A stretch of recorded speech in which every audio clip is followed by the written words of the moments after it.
তো এই কদিন তোমরা দেখছিলা যে আমি সব ছোট ব্লগগুলো দিচ্ছিলাম, আজকে বড় ব্লগ নিয়ে চলে এসেছি। তো আজ তোমরা জানো যে আমি বেথুয়াতে আমি থাকি আর কৃষ্ণনগরে আমি যাতায়াত করি। তো আজকে আমি আর আমার পাশের বাড়ির ছেলে, আমার সম্পর্কে মামা, তো আজকে আমি চলে গেছিলাম বেথুয়ায় সবচেয়ে ভুতুরে জায়গায়।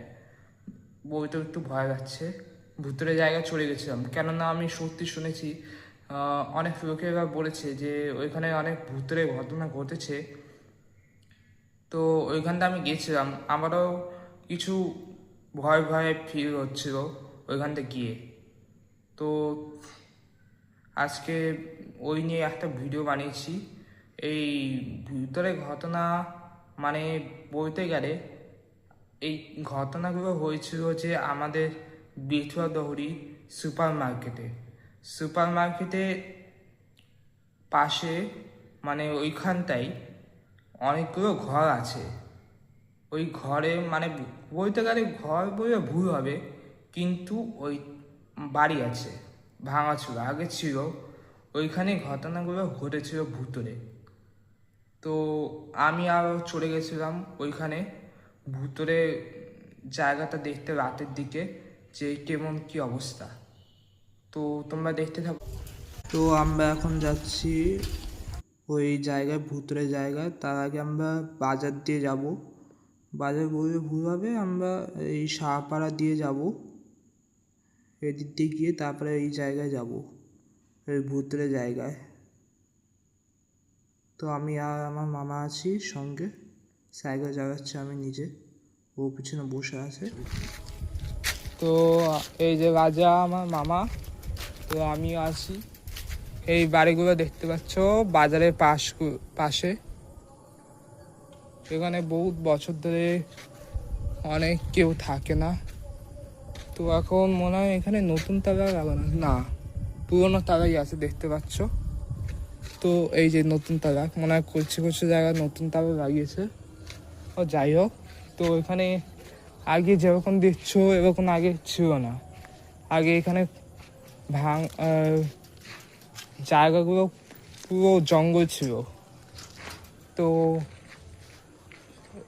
এখানে অনেক ভৌতিক ঘটনা ঘটতে দেখা গেছে, বর্তমানে মনে হয়। তো আমি এখানে ছোটবেলায় আসতাম, তো রাতের দিকে এখন এই সাইডে কেউ আসতো না বাজারের দিকে।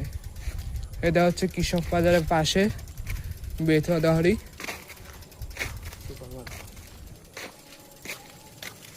তো এটা হচ্ছে ওই পাশে মেন গেট, আর এটা হচ্ছে আরেকটা গেট, এদিক দিয়েও যাতায়াত হয়।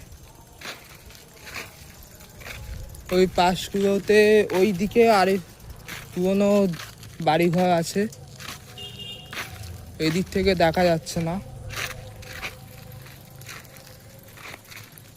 তো অনেক কিছু চেঞ্জ করেছে, আমার এখানে আসা হয় না। এই যে এইগুলো দেখতে পাচ্ছ বাড়িঘর।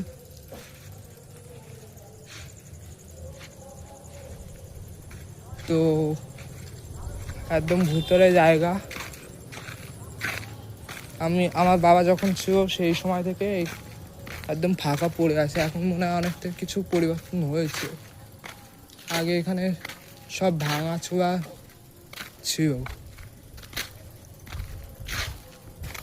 বাড়িঘরগুলো। ঠিক আছে, তো আমি পরবর্তীকালে আজকে আমি মাকে বললাম যে ওই জায়গাটা কি হন্টেড ভুতুরে। তো মা বলল হ্যাঁ। তো আমি সেই সময় মানে ভয়ে পড়ে গেছিলাম যে মাকে সত্যি কথা বলছে। আমি ভাবলাম লোকজন বলছে অত কি, তারপরে পরে জানতে পারলাম আসল ঘটনাটা। তো ওইখানে সত্যি আসলে ভূতের ঘটনা।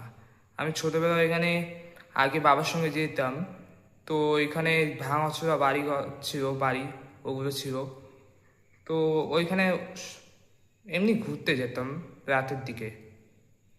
তো ওইখানে ভয় ভয়ও করতো যে চারিদিক শুনশান। তো আজকে মার কাছে শুনলাম যে এখানে ভূতের ঘটনা ঘটতো বিগত অনেক বছর ধরেই। তো বিগত বছরে অনেক মানুষ ওইখানে মারা গেছিল ওই ভূতের ঘটনা, এবং অনেক এই ভুতুড়ে ঘটনার পরে বছরের পর বছর অনেক মানুষ ওইখানে মারা গেছে। তোমরা চাইলে রিচার্জ বেথবাবিতে ওই ভুতুরে যেটা আমি বলছি সুপার মার্কেটের ভুতুরে জায়গাটা, তো তোমরা একটু খোঁজ নিয়ে দেখতে পারো এটা হন্টেড কি না, তোমরা খোঁজ নিয়ে দেখতে পারো। ঠিক আছে, আজকে আমরা রাতের দিকে গেছিলাম, তো 8টার দিকে দেখতে গেলে 8টা বা 8:30টার দিকে ওইখানে এখন অবস্থা এখন ভালো আছে, ভালো করেছে, নতুনের মতন সব কিছু ঠিকঠাক করা হয়েছে। তো তাও গিয়ে ওইখানে মানে হন্টেড লাগলো, তো আমার গাটা শিউরে উঠেছিল যে ওই জায়গাটা গিয়ে। ঠিক আছে, তো এখন আমি মার কথা শুনে আমি প্রচণ্ড ভয় পেয়ে গেছি। ঠিক আছে, তো আজকের মতো এইটুকুই। তো তোমরা খোঁজ নিয়ে দেখতে পারো। ভিডিওটা ভালো লাগলে লাইক করতে ভুলো না। ঠিক আছে।